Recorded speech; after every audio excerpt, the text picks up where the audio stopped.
আসসালামু আলাইকুম রহমতুল্লাহি ওয়া বারাকাতুহু। আমার নাম জুবের হোসেন। আমার বাবা আজ থেকে 6 বছর আগে ট্রাক অ্যাক্সিডেন্টে মারা গেছে। আমরা 5 ভাই বোন। আমরা আমাদের আম্মুর সাথে থাকি। আমার আব্বা মরার পরে আমার আম্মা অসুস্থ হয়ে গেছিল। আমরা 5 ভাই বোনে খাইয়া না খাইয়া দিন কাটাইছি।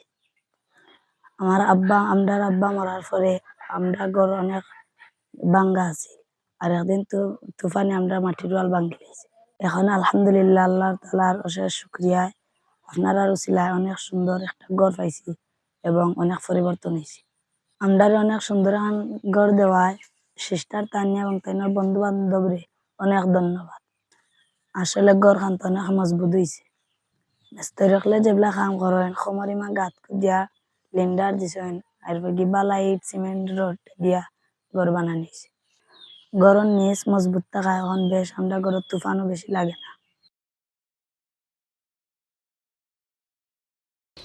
ওইল আমরা ফয়লার মনে আমি আর আমার ভাই থাকি।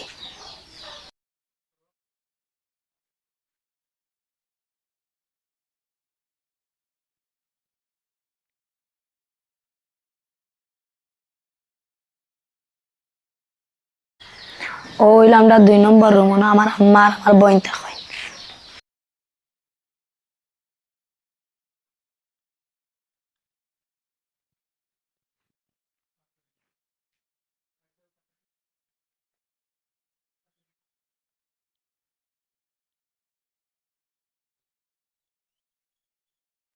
ওইল আমরা রান্না করো না আমার আম্মায় রান্ধে।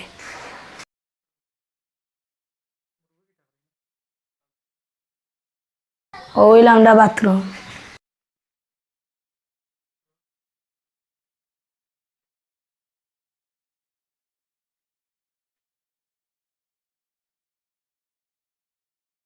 এর মাঝে আপনার আমার পড়ালেখার খরচ দিলে আমি পড়ালেখা করতাম। আলহামদুলিল্লাহ আমি 18 পারা মুখস্থ করে লইছি। ও রোজার আগে আমি আসার আমার পুরা কোরআন শরীফ খতম দিলাইতাম। আমরা যত সুন্দর এখন গড় হইব আমরা স্বপ্নেও কল্পনা করছি না। আর গড় দেওয়ায় আমরা তানিয়া আফা এবং তাইনার বন্ধুত্বরে অনেক ধন্যবাদ জানাই এবং তারা লাগি সবসময় দোয়া করি।